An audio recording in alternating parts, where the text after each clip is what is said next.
सबको जय मसीह की। आज हम पढ़ेंगे यशायाह 38।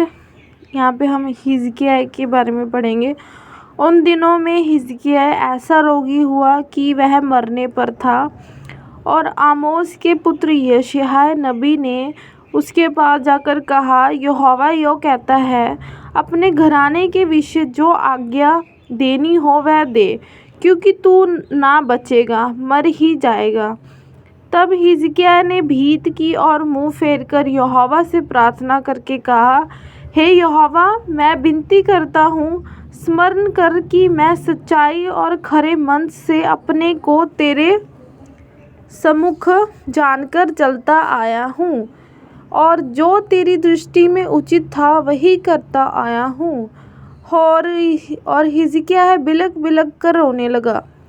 तब यहोवा का यह वचन यशायाह के पास पहुँचा, जाकर हिजकिय्याह से कह कि तेरे मूल पुरुष दाऊद का परमेश्वर यहोवा यूँ कहता है, मैंने तेरी प्रार्थना सुनी और तेरे आंसू देखे हैं।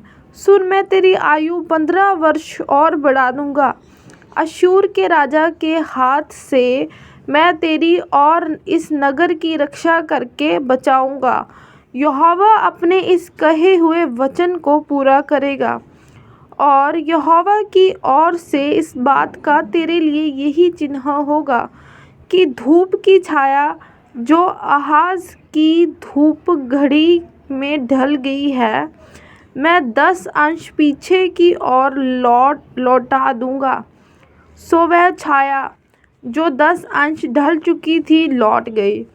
यहूदा के राजा हिजकिय्याह का लेख जो उसने लिखा जब वह रोगी होकर चंगा हो गया था, वह ये है, मैंने कहा, अपनी आयु के बीच ही में अधोलोक के फाटकों में प्रवेश करूँगा, क्योंकि मेरी शेष आयु हर ली गई है।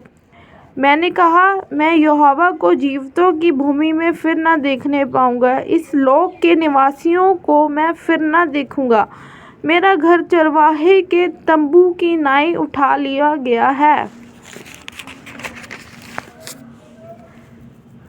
मैंने जो लाहे की नाई अपने जीवन को लपेट दिया है, वह मुझे तात से काट लेगा।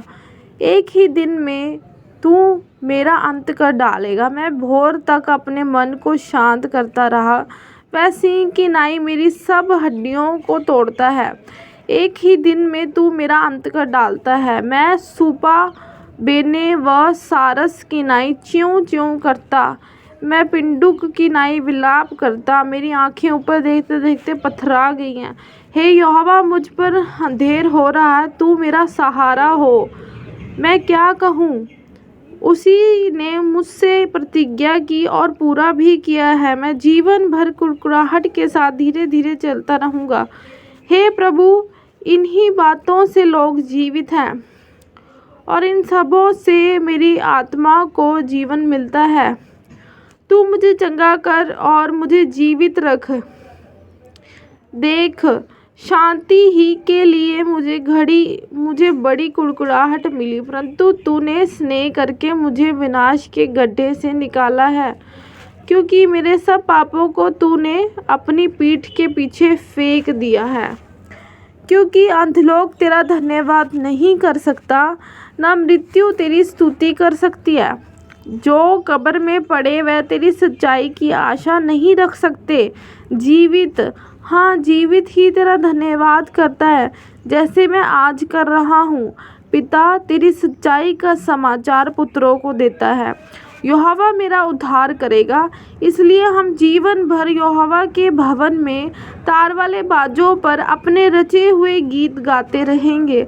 आमीन। परमेश्वर के वचन को पढ़े और सुने जाने पे हम सबको आशीष मिले। आमीन।